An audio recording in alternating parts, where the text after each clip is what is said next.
உலக தமிழ் மாநாடு 1500 கைதிகள் விடுதலை.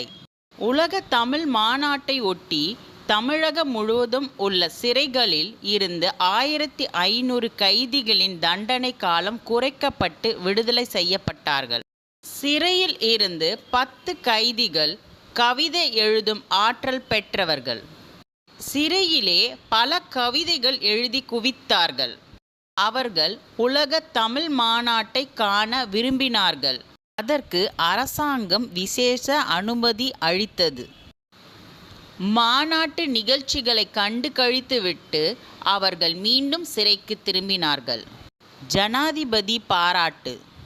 ஊர்வலம் கடந்து சென்றதும் ஜனாதிபதி ஜாகிர் உசேன் முதல் அமைச்சர் அண்ணாவிடம் கை குலுக்கினார்.